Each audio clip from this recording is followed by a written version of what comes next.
नमस्कार, आप देख रहे हैं शबपत्रिका web news channel.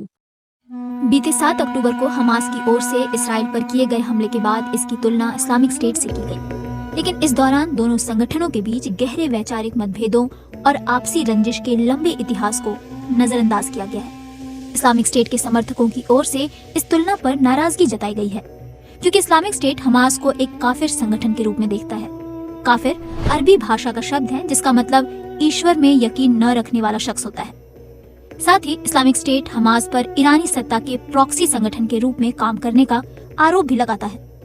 Islamic state कहता है कि हमास राजनीतिक एवं राष्ट्रवादी उद्देश्यों को पूरा करने के साथ साथ चुनाव प्रक्रिया में हिस्सा लेता है।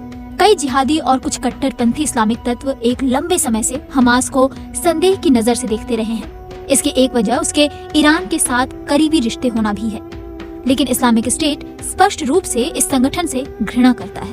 ये बात साल 2018 की जनवरी में खुलकर तब सामने आई जब इस्लामिक स्टेट की उत्तर पूर्वी मिस्र में केंद्रित सिनाई शाखा ने एक वीडियो जारी करके हमास के खिलाफ युद्ध छेड़ने का आह्वान किया था। इस वीडियो में हमास पर राजनीतिक उद्देश्यों के लिए धर्म का सहारा लेने का आरोप लगाया गया था।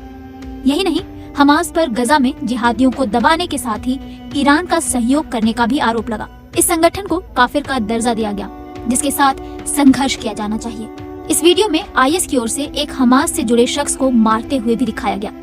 इस्लामिक स्टेट के लिए हमास के शिया बहुल ईरान के साथ करीबी संबंध परेशान करने वाले हैं। इस्लामिक स्टेट ने अपने संदेशों में हमास को ईरान का एजेंट करार देते हुए कथित रूप से पवित्र भूमि पर शिया प्रभाव को फैलाने में सहयोग करने का आरोप लगाया है। इस्लामिक स्टेट की दुश्मनी की वजह हमास का फलस्तीन केंद्रित होना है, जिसे इस्लामिक स्टेट राष्ट्रवाद मानता है। उनके मुताबिक किसी भी तरह का राष्ट्रवाद गैर इस्लामिक बहु ईश्वरवाद का बड़ा उदाहरण है। ये बेहद आश्चर्य की बात है कि इस्लामिक स्टेट ने फलस्तीन के मुद्दे पर ऐतिहासिक रूप से अपने रुख को स्पष्ट नहीं किया है। इस रुख के जरिए वो उन लोगों की आलोचना करता है जो फलस्तीन के मुद्दे को उठाए हुए हैं। आईएस का तर्क है कि इस मुद्दे को एक जातीय, राष्ट्रवादी और राजनीतिक संघर्ष की जगह धार्मिक संघर्ष के रूप में देखा जाना चाहिए। अब सवाल ये है कि अल अक्सा फ्लड ऑपरेशन के बाद क्या इस्लामिक स्टेट का रुख हमास के प्रति बदला है? एक शब्द में कहें तो नहीं। दुनिया की बाकी जिहादी संस्थाओं की तर्ज पर इस्लामिक स्टेट के समर्थकों ने भी गजा पर इस्राएली बमबारी के प्रति नाराजगी जाहिर की है।